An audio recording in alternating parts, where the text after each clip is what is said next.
You can turn in your Bibles to Genesis chapter 9. Genesis chapter 9, and we're going to take the first 17 verses of chapter 9 this morning. Well, in recent months, Lauren and I have been hanging out with old friends, been trying to resurrect old relationships, see who we can be in contact with, and specifically friends that are kind of at our life stage, who have kids or who are maybe in our same age range. And we recently reconnected with a young couple who has two young boys that are a little bit older than Ezra, so they kind of are a little bit of a model for us. And that means that when we hang out with this family, the activities that we do together are usually centered around kids. So we go to a local park to fly a kite, to run around, to get energy out, or whatever it may be. That's been good not only for the kids, which is part of the point, but it's also been good for me as well, as a new father, as I'm watching my friend lead his family, lead his younger boys, and I'm seeing what it is like to do that well. I've had an opportunity to watch my friend Gavin as he interacts with his two boys, one who's just a little bit older than Ezra, my son. And on one recent trip to the park, I observed Gavin as he related to his sons, and I saw something important about what it means to be a father. I noticed this in him, and I admired it. The park that we were headed to was about a half-mile away from Gavin's home, and so his older son chose a scooter as transportation, right? The kid has to pick the appropriate way that he's going to get to the park, and there it is. There's the scooter. But I loaded up Ezra into the stroller, can't yet walk, and along the way I watched as Gavin's son scooted ahead of us, as a little boy does, sometimes racing ahead to a street sign or a crossing, and then stopping at that stop sign or at that stoplight. And, a little boy goes as fast as he can, and then he stops. He doesn't have any concern about anybody else. He's just going to do what he thinks is the right thing to do. And I noticed that I was nervous, but Gavin was not nervous. He understood his son. He knew their relationship. He knew what was going to happen.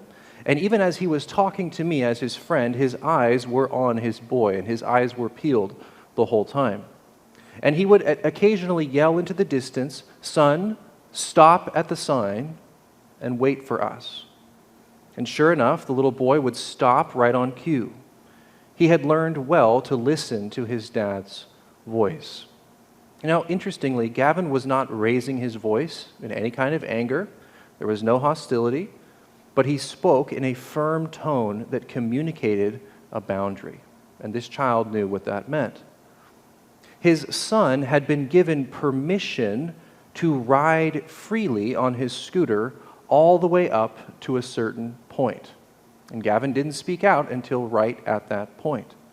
That's where his son was to stop. The boy was operating freely within the realm of his father's predetermined permission. They had clearly had a conversation about where he could go and where he had to stop. Now, if you only ever saw Gavin relate to his son in just this one moment, maybe you would think that their whole relationship was like this. Maybe that's what you'd think. Maybe you'd think that this is what it means to be a father, to be one who sets the rules and occasionally enforces them. You'd be partially right, for that is part of the job, but we'd be mostly wrong. Because we were headed to the park, were we not? That's where we were going. We were headed to a place where Gavin's son was going to experience his dad's heart in an entirely different way. A way that was no less concerned for his safety or for the preservation of his life. Not at all. But at the park, father and son would be free to experience the real center of their relationship as they played together, as they enjoyed life together.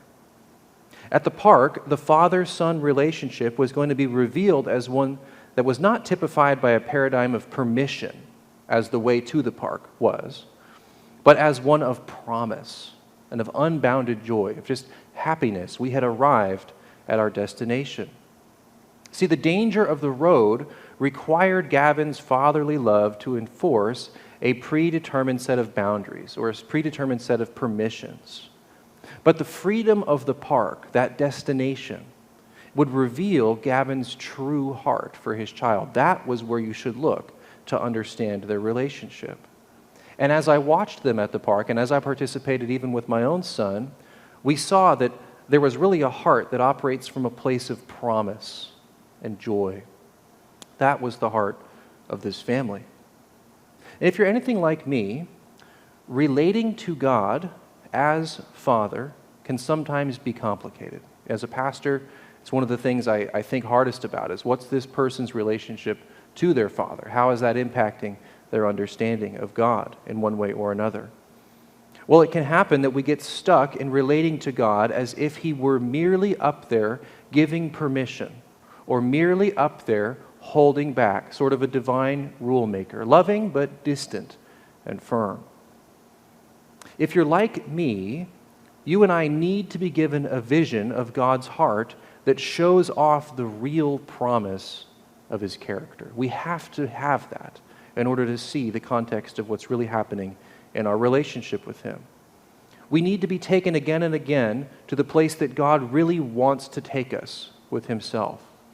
And it's a place of freedom grounded in the security of His grace and of His love. One of the things that I love most about Regel every single week is he says a version of the same thing, which is that I'm insecure, I'm stuck, God deliver me, right? He says a version of that in one way or another every week, and that is the central cry of the Christian heart.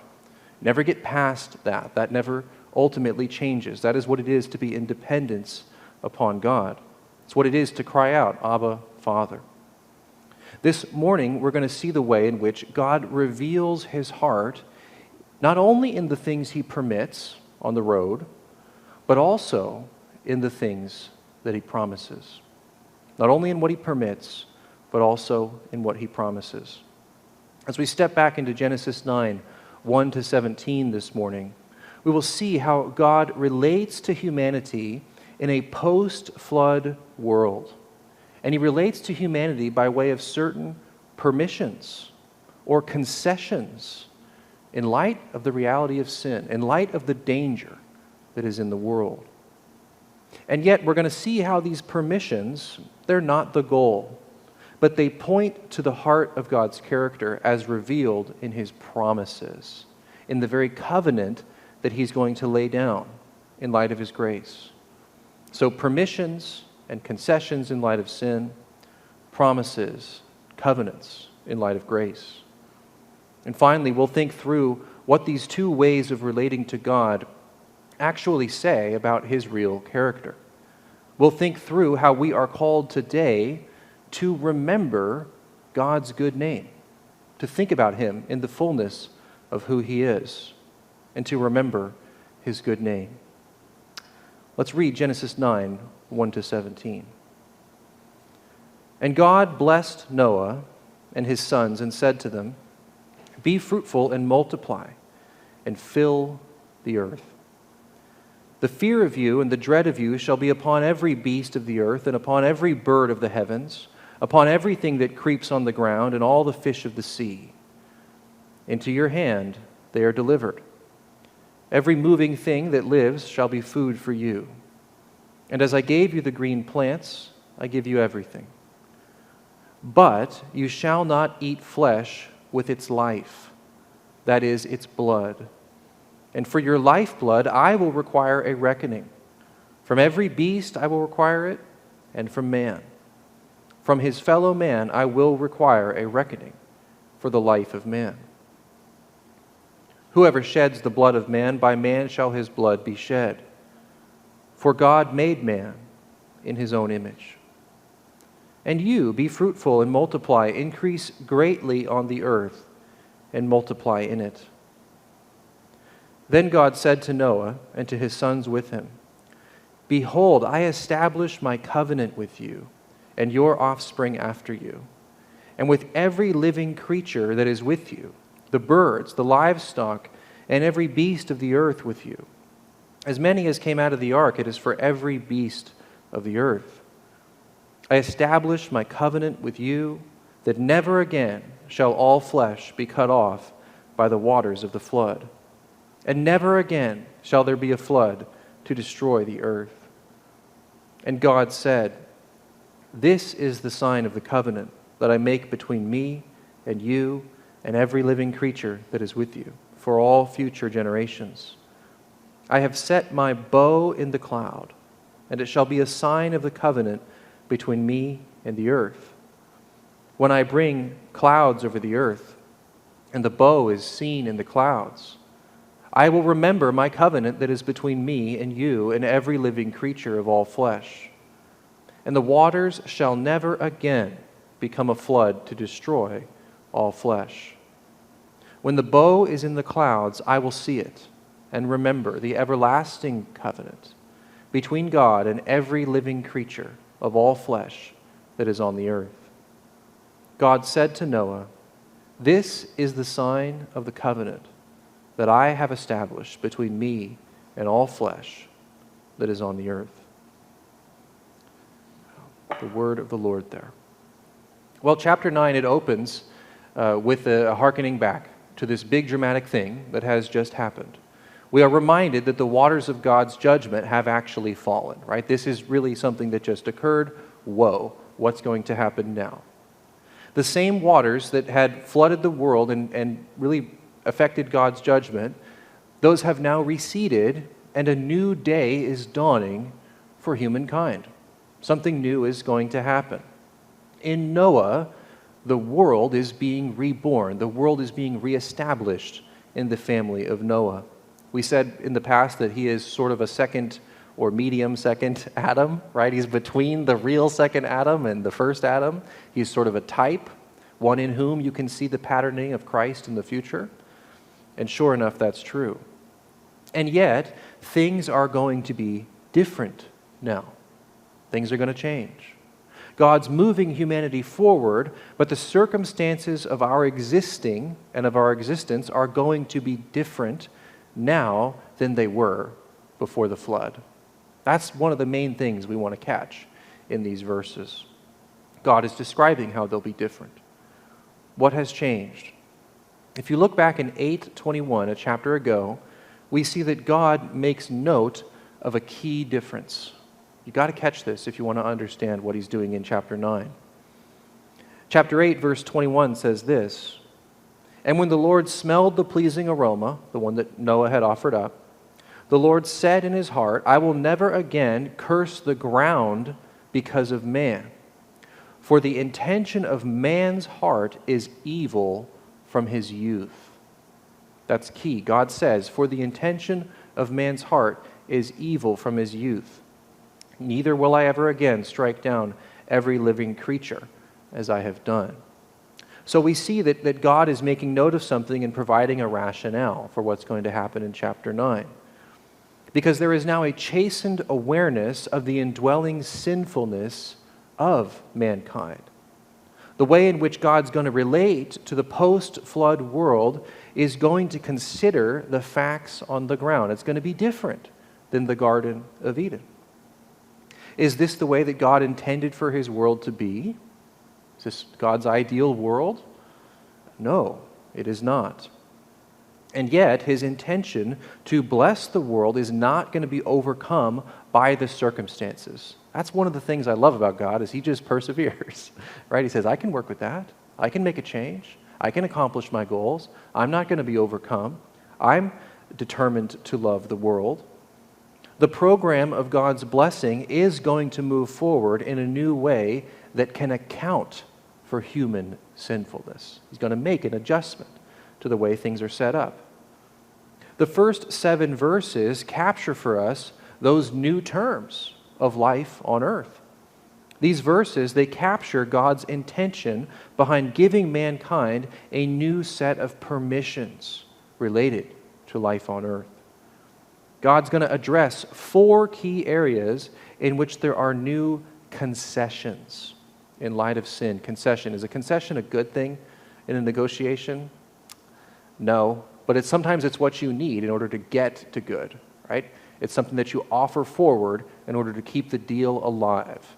In some sense, that's kind of what God is doing. He's saying, there's some concessions to how a sinful world is still going to be bent and moved toward my program of blessing. There's 4 areas in which God does this. The four areas that God addresses are family, food, government, and blood. Family, food, government, and blood. That's a pretty strange list, right? Those are the concessions that you would have. I think they're kind of weird. I had to spend some time understanding what they really mean. At first glance, these are a strange set of concessions. It would seem odd. But what's cool is that they all have something in common. They all make sense in light of one connection. Behind each of these different areas of permission or stipulation or concession, we see a core line of reasoning of the divine intention. In each area, God is instituting boundaries that are meant to remind mankind of the supreme value of life. The supreme value of life. That is what he is communicating with these concessions. They each do it in their own way. In a world racked by human sinfulness, the dark forces of violence are prone to lash out against the image of God, right? Haven't we learned that by now? The line of Cain, the Nephilim, the men of renown. We now have learned some things about the forces of sin in the world, that they produce a lustful and vengeful violence that strikes out against the image of God and kills the image of God. Just as Cain committed murder, so now the whole human race has war in its bones. God has to adjust for this fact. So what is God's first new stipulation? Well, he emphasizes again that humans are to be generators of life. He emphasizes this. This was said in Adam, it was said in Seth, and on and on and on in Noah, but it's being emphasized again. Humans are to be generators of life. And he does this through the institution of the family. The human family, man and woman, are called again to produce life, just as they were in the garden, to produce it in one way or another. In an important way, the job of image bearing is being carried out and carried forward in Noah's line, just as was established in Adam and Eve, through natural reproduction in one way. And yet the text tells us that there's now a difference in relationship with human beings that's different from the rest of the created order of living animals. You get the impression that prior to the flood, in the antediluvian era, here's your $10 word, it was a very different relationship with animals, right? There was this sort of a harmony that was there. That is now gone, and God is describing the distance now between the human family and the family of the animals that are around them. Now the other living things will live in fear and dread of mankind. Where Adam and Eve lived in total harmony with the rest of creation, now mankind is going to experience alienation from the animals, because the shadow of sin has broken the perfect harmony of creation at this point. Will ultimately be restored. We know the New Testament talks about creation groaning for the sons of God to be restored, so that all created life is put back into shalom. That's still a desire even in the New Testament. Life will go on by way of the human family and the call to reproduce more image bearers, but all is not as it was. If you look at verse 1 and 2, that's the idea. There's something that's carrying over, but something has also changed, and we're going to see the effect of it. That's the first concession. The second change has to do with the first. Where Adam and Eve were given every green plant to eat, now mankind is permitted to eat animal flesh. You can see why the animals might be a little bit worried now. There's now a difference in terms of how humanity is relating to them. This change in how humanity was to relate to food is not insignificant. All right, this isn't just a matter of like who's a vegan and who's not, and like how you order your Chipotle, right? Things are changing. The animals who are now estranged from humanity can be eaten for food, but there is a stipulation about the way that they are to be prepared. And that stipulation points to God's value system. And here's what it is. The lifeblood must be drained out of them. So the first stipulation, continue to reproduce, continue to be a generator or a producer of life. And when you eat animals, now that you can, make a distinction between the lifeblood, which represents their life, and the flesh of their bones. Make a distinction. I want you to do that. God is pointing that out. Even in a fallen world where the estrangement of mankind from the animal world would allow for meat to be eaten, the blood of the animal is to be returned to the earth, as if to say this: life belongs to God and not to man. Not to man. If you think of the arrogance of Cain's descendant, the one who just wanted to destroy any man that even crossed him, right? That was a person who was saying, I'm in control of the lifeblood of man. I can take it as I please. If you just cross me, I'll kill you 7 times 7 times 7. So God is consciously overcorrecting, or not overcorrecting, but pushing back against that attitude, saying, no, the blood is mine. I am the author of life. And when you kill, there is a distinction between what you're doing and what I am permitting you to do. You're not in control. I am. Killing may be permitted, but it is not wanton killing. Even in the area of food, mankind is to pay respect to God as the author of life by honoring the living thing that He's made through draining that lifeblood out, by offering it back to God. Now that subject of killing has been broached, God's going to get down to the nitty-gritty, the how about, right? What else does God have to say about killing? Well, humans are made in the image of God, and yet we know that our hearts are evil. God is going to consider what that will mean. Image bearers will, at times, kill one another, and He now knows, or is stating openly, that He knows that this will happen. Is this to simply be recounted with regret as some fact of the jungle? Oh no, my image bearers kill one another against my will? Certainly that's one part of it, but there's more. Are humans now just to live as beasts, just accepting violence as their way in the world? No. Because life is precious, God calls for government to be instituted. This is the first place in the text, in my opinion at least, where you will see an explicit call to something like government. Chiefly, the government should seek to promote and preserve life. This is the very purpose of its authority. I once listened to a theologian who said that there is no authority except that which is under authority. And he was speaking of political theology. He was speaking of the purpose of government. He was saying there's nobody in government, in any position of authority, who is not there on the basis of derivative authority, capital A. They're there because God has seen fit to place them there for whatever circumstantial reasons. And the New Testament affirms that as well. So government should seek to promote and preserve life. Government does not exist for its own ends, but it exists as a steward for God's values.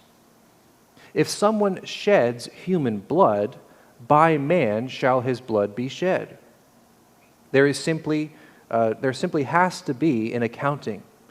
And that's not mere retribution, that's not tribal warfare, but it's a way of divine sanction for the preservation and promotion of life, saying there must be an accounting for this.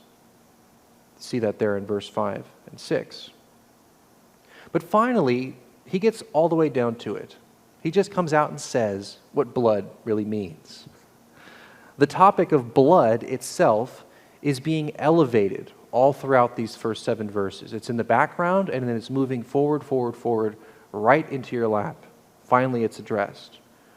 We've already shared that lifeblood is key to representing the very source of life.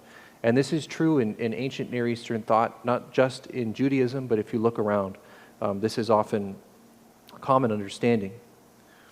We've also established that the spilling of blood requires some form of accounting to God, to the author of life. He's setting that up as well. So in a sense, the author of life has been stolen from whenever a murder occurs, and he needs to be made whole. Somebody reached out and stole something that he had the authority to make, that he had the authority to preserve, that he alone has the authority to end, and he needs to be made whole. That's the rationale behind the government being able to do this in his name. In other texts in the Pentateuch, we'll see that the reality of sin must be dealt with through attempts at atonement. One of you once asked me, hey, isn't this going to get pretty bloody at some point? I said, yeah, it's going to get pretty bloody. And that is because there's a deep theology of what lifeblood means and how it functions, what it's doing in the process of atonement.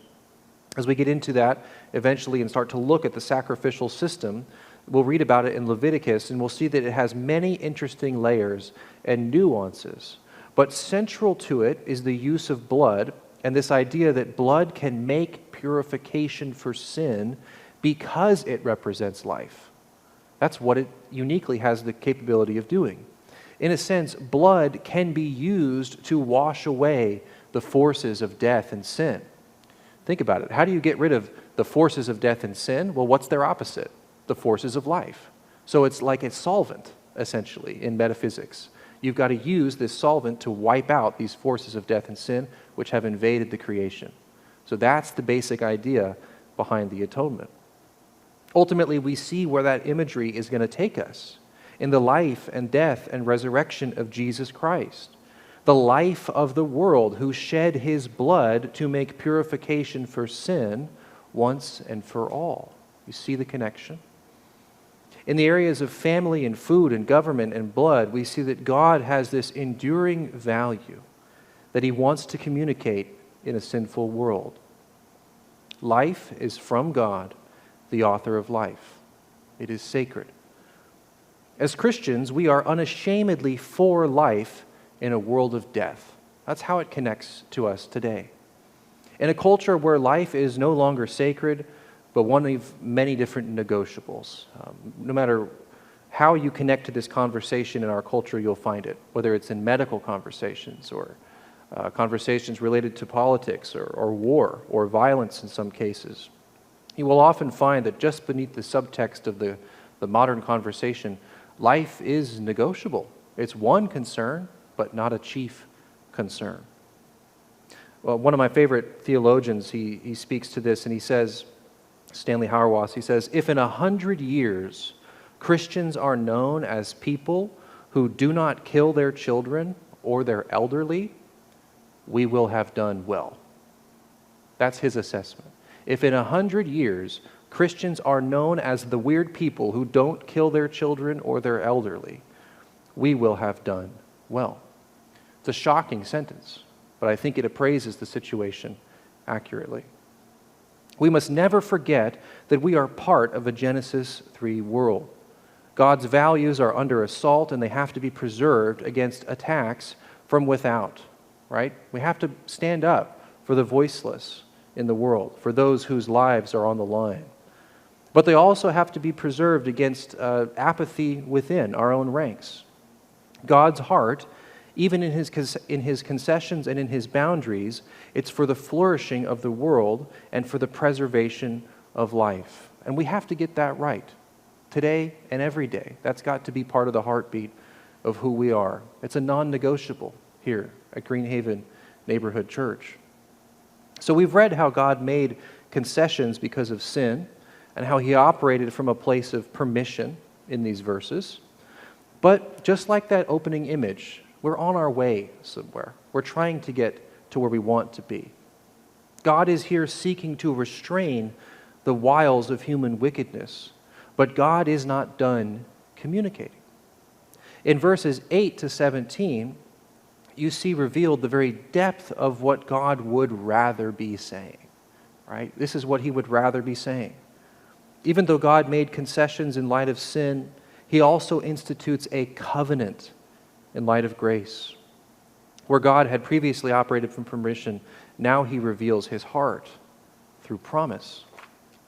The covenant that we're looking at here is known as the Noahic covenant. If you're somebody who tracks covenants, definitely put this one in your chart, right? This is a pretty important covenant because it's breathtakingly full of grace. God is making a promise not to destroy the whole earth again because of human wickedness.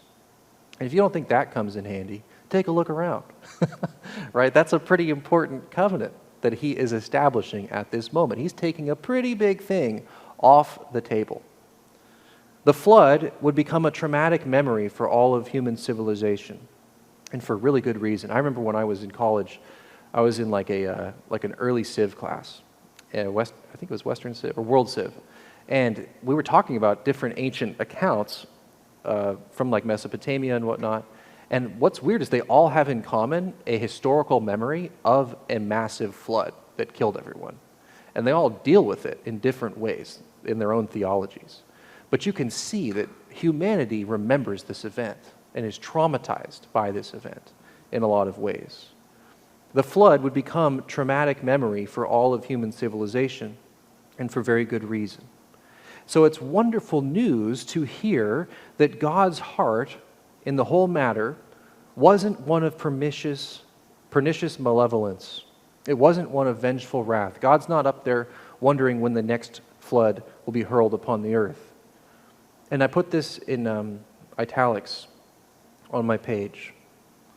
He is not some abusive father who boils over when he's had too much to drink or when there's too much sin in front of him. He doesn't just boil over in an uncontrollable way. He's not an abusive father. No. But instead, God's heart is for the flourishing of the world. And he loves to act in grace, and he loves to act in mercy. The promise that he's making here, it's unilateral, it's universal, it's even cosmic. Unilateral, universal, and even cosmic. How is it unilateral? Well, that means it goes one way. It's not a bilateral covenant, it's unilateral. God's decision not to destroy the world is not contingent upon mankind obeying perfectly. So he's not putting a deal out there that says, well, if you hold up your end of the deal, I'll hold up my end of the deal. Right? Let's see who does what. No, that wouldn't be very helpful in this moment, would it? No, it's unilateral. God's decision to not destroy the world in this way, it's not contingent upon obedience. But it's also universal. It's not just for some, it's for all. All of creation is going to benefit from this promise. Nobody is left out. Look at God's heart. When God's heart moves unilaterally, universally. This is how God overflows. This is the heart of God. When he acts in grace, nothing that we do or we don't do can turn his love away from us. When God acts in mercy, there's nobody who gets left out. There's nobody who gets turned away. I think this is the most challenging part of being a Christian. Do you realize there's nobody we can turn away? You ever think about that? I mean, it's easy. We know each other. We pretty much know who's walking through the door most of the time, but occasionally somebody will walk through that door we did not anticipate, and we never turn them away. I got a text the other day, hey, can I come to church? I said, we turn nobody away, right? Didn't know what, that's all I could say. Come on down.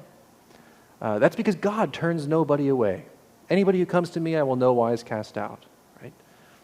That's a beautiful thing. It's not my table. It's not your table. It's his table. But notice also that God gives this covenant promise and he seals it with a sign, verses 12 to 17. The rainbow that we see in the clouds after a rainstorm, it's there to remind us that God's not going to destroy the world with a flood. And isn't that tenderness from God? If you just think of that historical memory, okay, it's raining a lot.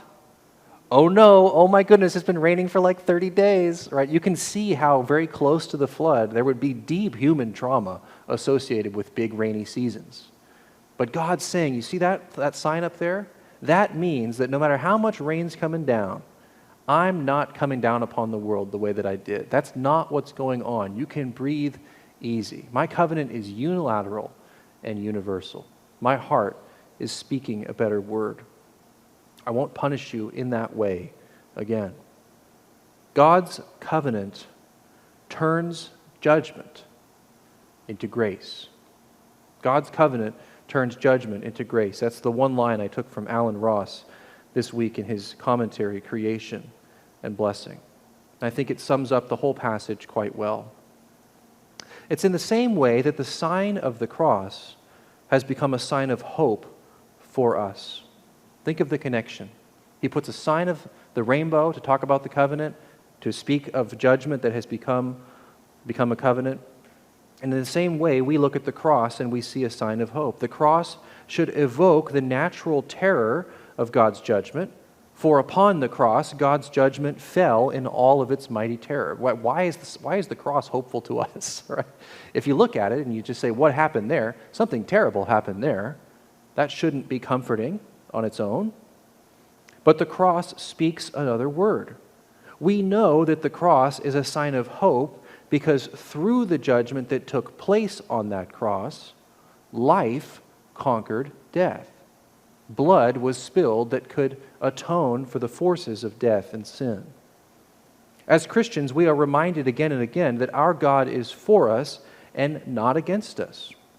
Even though God has standards and desires that we live within those standards for His glory and for our good, His grace floods over every inch of our lives.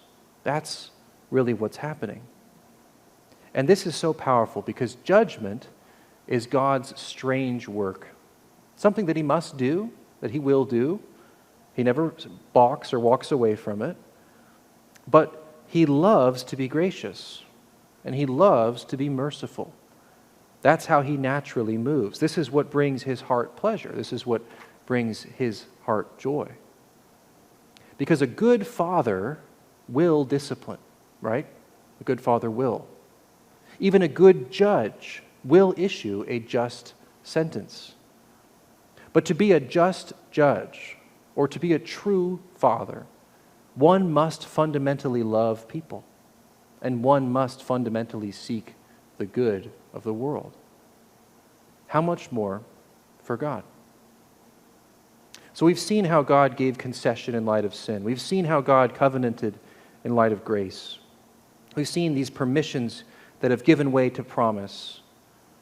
And what does it tell us about our God? I think it reminds us that His name is a good name. He's a good God. He's not the bad guy, but incomparably good. And I need to hear this word over and over and over again. I think we can remember God's good name really with three encouragements here. Three encouragements for Greenhaven Neighborhood Church that come up out of the text we've looked at today. The first is that when we remember God's good name, what we are hoping to be is a people who value what God values. If He's got a good name, we want to imitate Him. We want to value the things He values. And this text has shown us that God values life. He does. Now, this does mean that we stand up for the unborn. That's probably one of the more obvious ways we do this in our society. But we stand up for life at every layer. There are so many other ways in which we are called to be a life-affirming people, to be a people who side with the value of life. So we are to remember God's good name by being a people who value what God values. Second of all, we're called to be a people who operate not only from God's permission, but from His promise. Now, permission, promise, let's dig in. What do we mean? It can be easy to sit back and work with part of your theology and say, what's God like? Oh, okay, He doesn't want me to do this. Definitely doesn't want me to do that. I got to for sure avoid that because I know I'm tempted toward that one. Check, check, check, check, check. I guess I'll make it, right? And just listening for the voice that says, stop, don't cross the street, right? Just trying to stay safe in God's eyes. Well, yeah, definitely listen. Definitely operate within His permissions. Don't step over boundary lines. But never forget that we are on the way to the park, that we're on the way into deeper intimacy and fellowship and life and vitality with the one who loves us, the one who has made us. We want to be a people who operate not only from God's permission, but from His promises.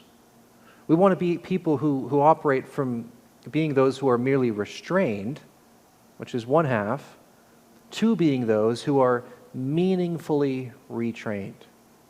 Merely restrained versus meaningfully retrained. Right? I'm not just looking for a negative vision, but a positive vision. I will circle back to something that I said before the sermon began, in which I spoke to my friend yesterday, and he said, this doctrine of the resurrection, this reality that there's something for me to do after I die and after I'm resurrected, that I'm not just standing on a cloud somewhere, but that there's a connection between who I am now and who's God's going to call me to ultimately be in his presence. That is meaningful.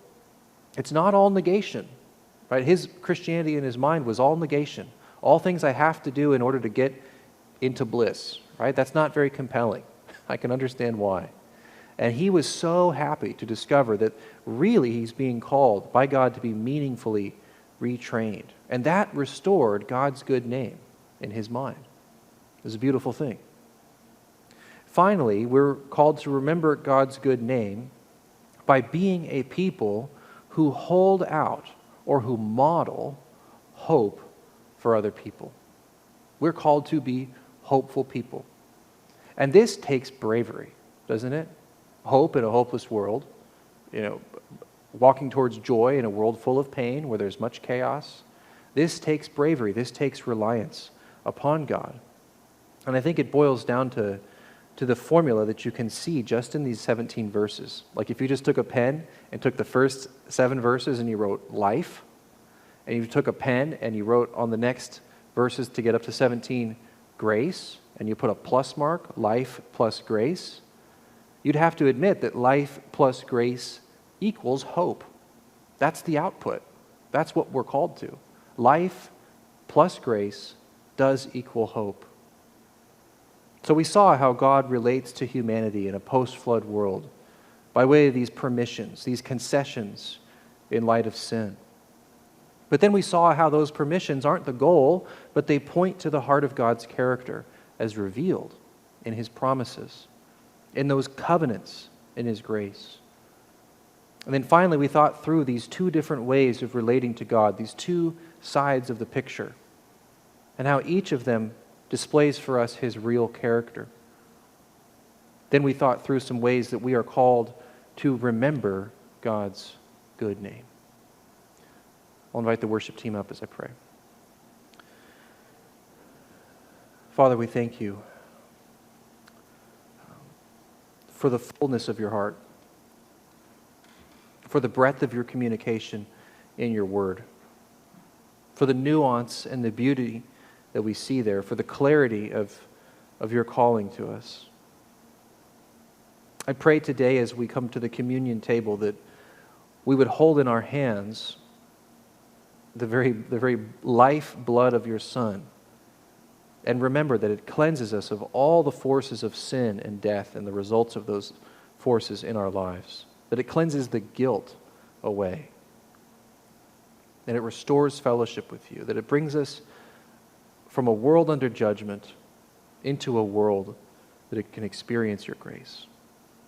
That's our desire today, Lord. Be with us in it. Help us to remember your good name by being a people who live like it. We pray this in Jesus' name. Amen.